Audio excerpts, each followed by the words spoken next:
सब पैसे कमाते हैं, बचाते भी हैं, पर कई बार लगता है कि वो बड़े सपने जैसे घर, गाड़ी, बच्चों की पढ़ाई, वो बस दूरी रह जाते हैं। कुछ तो गड़बड़ है ना? हाँ, ये बहुत आम सवाल है मन में। और आज हम जिस किताब पर बात कर रहे हैं, you can be rich too, वो इसी पहेली को सुलझाने में मदद करती है। अच्छा, you can be rich too. कौन है इसके लेखक? इसे लिखा है पीवी सुब्रमण्यम, जो एक जाने माने वित्तीय सलाहकार और ब्लॉगर हैं, और एम पट्टाबिरमन, जो आईआईटी मद्रास में प्रोफेसर है और freefinkle.com भी चलाते हैं। ओ, बढ़िया कॉम्बिनेशन है। बिल्कुल। और उनका मेन पॉइंट बड़ा सीधा है। अमीर बनने के लिए बहुत सारा पैसा या किस्मत हो ये जरूरी नहीं, ज्यादा जरूरी है सही दिशा। सही दिशा मतलब किताब किस चीज पर सबसे ज्यादा जोर देती है? किताब का जो सार है वो है लक्ष्य आधारित निवेश, गोल बेस्ड इन्वेस्टिंग। गोल बेस्ड इन्वेस्टिंग। हाँ, और लेखकों ने इसे बहुत सरल भाषा में समझाने की कोशिश की है। तो आज हम इसी पर थोड़ी गहराई से बात करेंगे कि ये तरीका आखिर है क्या, और ये हमारी आम बचत से अलग या बेहतर कैसे है। ठीक है, चलिए समझते हैं।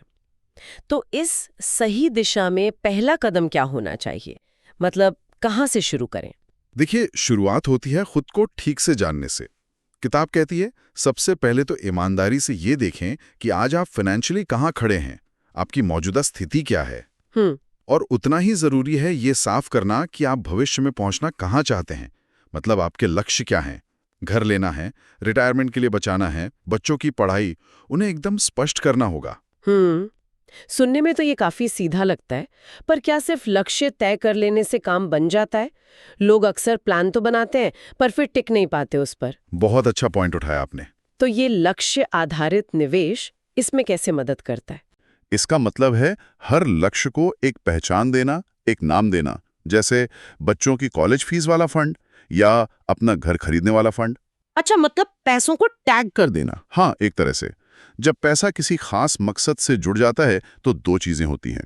एक तो आप में अनुशासन आता है ना? हाँ बिल्कुल। और दूसरा, जब बाजार ऊपर नीचे होता है तो आप डर कर पैसा निकाल नहीं लेते। आपको पता होता है कि अरे, ये पैसा तो बेटी की शादी के लिए है, इसे अभी नहीं छेड़ना है। सही बात है, एक तरह की इमोशनल एंकरिंग मिल जाती है। और फिर निवेश कहाँ करना है? किताब म्यूचुअल फंड्स के बारे में क्या कहती है? हाँ, किताब म्यूचुअल फंड्स को इन लक्ष्यों तक पहुंचने का एक अच्छा रास्ता, मतलब एक व्हीकल मानती है। लेकिन यहाँ सबसे जरूरी बात है सही फंड चुनना। सही फंड मतलब? देखिए, हर लक्ष्य अलग होता है, उसकी टाइमलाइन अलग होती है, उसके लिए कितनी रकम चाहिए वो अलग होता है, और आप उसके लिए कितना रिस्क ले सकते हैं या लेना चाहिए वो भी अलग होता है। जैसे मान लीजिए रिटायरमेंट है जो शायद 20-30 साल दूर है, उसके लिए शायद इक्विटी म्यूचुअल फंड ठीक रहे। लेकिन अगर घर के डाउन पेमेंट के लिए 3 साल में पैसा चाहिए तो शायद डेट फंड ज्यादा सही होगा। मतलब लक्ष्य के हिसाब से गाड़ी चुननी पड़ेगी। और गाड़ी चुनने के बाद उसे चलाना भी तो पड़ेगा। किताब जल्दी शुरुआत करने और नियमित निवेश पर भी जोर देती है ना? जी। इसका क्या रोल है? बिल्कुल। और यहीं पर वो जादू काम करता है जिसे हम कंपाउंडिंग या चक्रवृद्धि ब्याज कहते हैं। कंपाउंडिंग का जादू? हाँ, आसान भाषा में समझें तो ये आपके मुनाफे पर भी मुनाफा कमाने जैसा है। सोचिए, एक छोटा सा बर्फ का गोला पहाड़ी से लुढ़कना शुरू करें और नीचे आते आते बहुत बड़ा हो जाता है। एग्जैक्टली। पैसा भी ऐसे ही बढ़ता है जब आप जल्दी शुरू करते हैं और लगातार डालते रहते हैं। किताब में उदाहरण भी हैं कि कैसे कुछ साल जल्दी शुरू करने से रिटायरमेंट तक लाखों का फर्क पड़ सकता है, और ये महंगाई को हराने का भी सबसे अच्छा तरीका है। लेकिन एक प्रैक्टिकल सवाल मन में आता है, आजकल जिस तरह खर्चे बढ़ रहे हैं, महंगाई है, क्या ये नियमित निवेश, खासकर छोटी रकम से शुरू करना, मिडिल क्लास के लिए वाकई मुमकिन है? किताब इस बारे में बहुत प्रैक्टिकल नजरिया रखती है। वो कहती है कि रकम कितनी है इससे ज्यादा जरूरी है कि आप शुरू करें और नियमित रहें, चाहे 500 रुपए महीने से ही क्यों ना हो। अच्छा। हाँ, अनुशासन जो है ना, वो लंबे समय में छोटी रकम को भी बड़ा बना देता है। मेन बात है इसे एक आदत बनाना। ठीक है, तो लक्ष्य तय हो गए, गाड़ी चुन ली, नियमितता भी आ गई। इसके अलावा किताब आत्म मूल्यांकन मतलब खुद से सवाल पूछने की बात भी करती है। हाँ, और ये बहुत ही अहम है। निवेश का बटन दबाने से पहले रुककर खुद से पूछना, मेरा असली लक्ष्य क्या है, कितना टाइम है मेरे पास, मैं कितना रिस्क सह सकता हूँ, और इस लक्ष्य के लिए कितना रिस्क लेना ठीक रहेगा। ये सवाल आपको बस भीड़ के पीछे भागने से या किसी की टिप पर पैसा लगाने से रोकते हैं। ये आपको सोच समझकर अपनी जरूरत के हिसाब से फैसला लेने में मदद करते हैं। तो अगर हम आज के माहौल को देखें, एक तरफ बढ़ते खर्चे हैं, लोन आसानी से मिल जाता है, दूसरी तरफ निवेश के इतने सारे विकल्प हैं कि आदमी कंफ्यूज हो जाता है।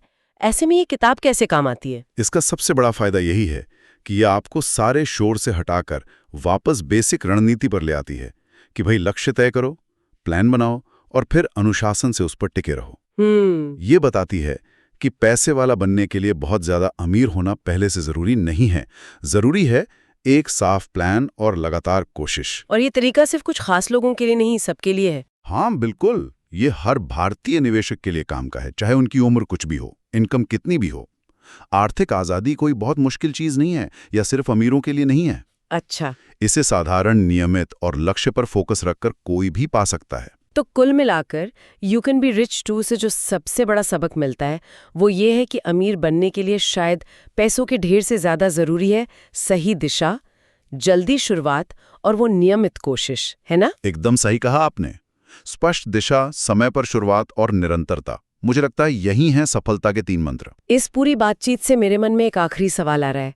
अगर कोई निवेशक सिर्फ ये सोचने के बजाय कि मुझे ज्यादा बचत करनी है, अपने खास वित्तीय लक्ष्यों को साफ साफ तय करने पर ध्यान दे, तो क्या इससे निवेश को देखने का उसका पूरा नजरिया, उसका व्यवहार बदल सकता है?